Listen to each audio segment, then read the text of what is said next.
Hello all, it's Pastor Chris at First Cumberland Presbyterian Church in Murfreesboro, Tennessee. We are an open and affirming church, and we want you to feel welcomed and affirmed in this community of God. If you are looking for a church, we'd love for you to join us. We meet on Sundays at 10:55 a.m. at 907 East Main Street. Please come see what we're all about. Our scripture today comes from the Gospel of Mark, chapter 12, verses 38 through 44. It says, "As he taught, he said, 'Beware of the scribes who like to walk around in long robes and be greeted with respect in the marketplaces, and to have the best seats in the synagogues and places of honor at banquets.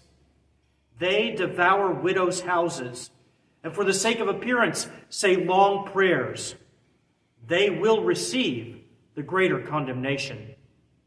He sat down opposite the treasury and watched the crowd putting money into the treasury. Many rich people put in large sums. A poor widow came and put in 2 small copper coins, which are worth a penny. Then he called his disciples and said to them, 'Truly I tell you, this poor widow has put in more than all those who are contributing to the treasury. For all of them have contributed out of their abundance, but she, out of her poverty, has put in everything she had, all she had to live on.'" My sermon title today is Widows' Houses. Now today, one of the texts that's read earlier in the worship service is from the book of Ruth. And many of you know the story of Naomi. Naomi was an Israelite who moved with her husband to the land of Moab during a time of financial crisis in her homeland. She and her husband had 2 sons, both of whom grew to be men in Moab and married women from that area. Within a short time, all 3 of these men in Naomi's life died. Now, if you know much about the history of ancient Israelites, you know that widows were in a difficult situation. Because the economy was almost exclusively run by men, women had very few opportunities to make a living for themselves. In order for a woman to survive in this time period, it was almost necessary for her to have a husband or to have sons who would care for her. Naomi lost her husband and both sons and was facing almost certain starvation without help. Naomi had 2 daughters-in-law. One was named Orpah and the other Ruth. And when Naomi found herself without the men in her life, she realized what danger she was in, and she realized that her daughters-in-law were in the same predicament if they stayed with her. Now, although they had obligations to their mother-in-law, Naomi, out of kindness, released her daughters-in-law from those obligations so they could find other husbands and not suffer the fate that she knew was in store for her. The rest of the book of Ruth is about how Ruth, in deciding to stay with Naomi, was able to find a husband who would secure the future for her and Naomi. It's a story of redemption, a story of perseverance, and a story of great love between these 2 women. The background of that story is important for today's message. The widows did not inherit their husband's property. Widows without sons were considered destitute because of their inability to make a living. They were usually reduced to begging. And the law of Moses strongly argues for the importance and inclusion of widows in the community. They are considered a protected class, along with orphans and strangers in the land. And those who are around widows or orphans or strangers in the land have an obligation, according to the law, to care for them, to provide for them, and to make sure they do not fall into starvation or have to become beggars. We would likely expect that the religious leaders would take these laws the most seriously. After all, it was the job of the religious leaders to remind the people of the things they were supposed to do in order to stay on good terms with the law. And so, with that as the background of this story, we come to the story of the widow and the treasury in Mark's gospel. Now, if you look at the text and you see how it's sometimes divided up, it might seem that there's a change of subject in verse 41. That's the verse that says, Jesus and the disciples sat down opposite the treasury to watch people putting things into the treasurer's box. First of all, that seems like a bit of odd behavior to me. I know what it's like to have gone to presbytery, for instance, and forgotten that there was going to be an offering, and then wonder what the people around me might think as I put in only a little bit or nothing at all. I mean, it's embarrassing. The last thing I want is someone watching me do it. But I don't think that was the attitude of the woman that day in the temple. She was there with a purpose. She wanted people to see. And Jesus likely knew that, and he took the opportunity to teach his disciples. Now, maybe you're thinking to yourself right now, isn't this a story about a woman's extreme faith? She came and put all she had in the offering, and now doesn't even have anything to live on. Isn't that a story of someone putting all their trust in God? After all, Jesus commends her for giving more than all the others. So isn't she supposed to be a model of our willingness to sacrifice? Well, I have heard it explained that way, but I don't think that's the lesson we're supposed to learn, and here's why. I mentioned that what seems like a natural place to start the story happens in verse 41, but in verse 39, there's another mention of a widow. And when those two things are connected within just a few verses, I think we're supposed to notice.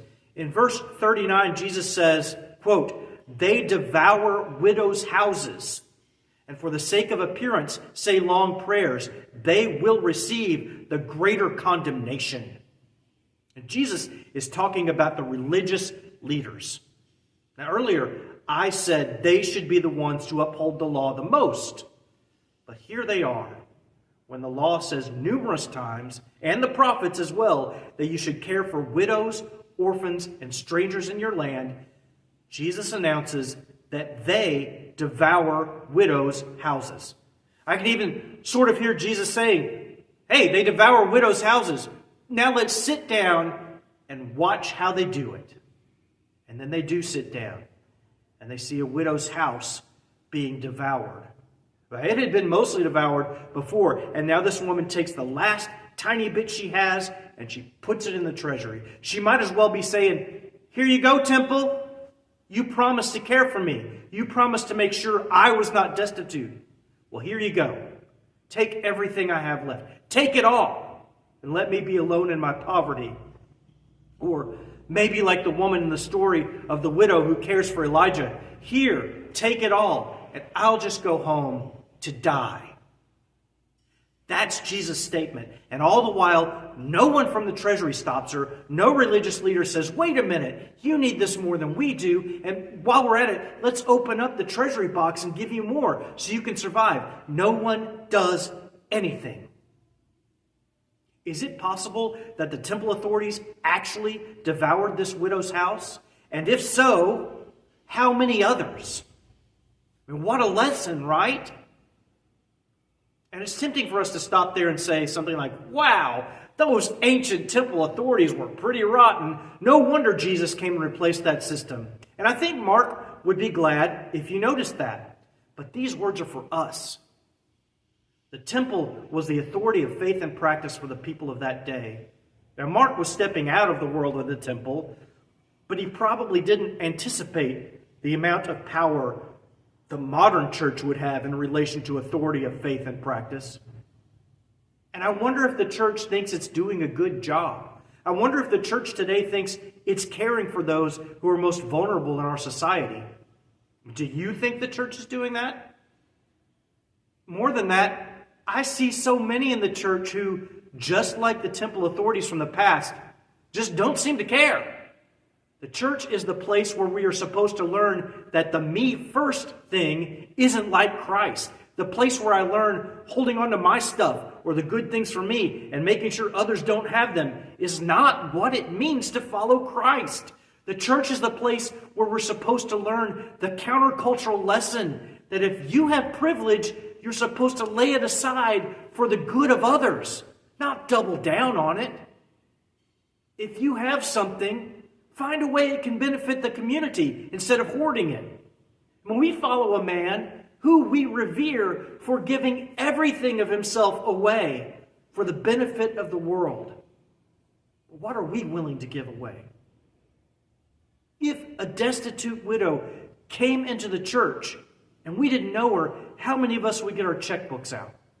If an impoverished immigrant came into the church, how many of us would risk the trouble that might come to care for them? If an orphan came by and maybe looked a little disheveled, would we try to give what they need, or would we push them away?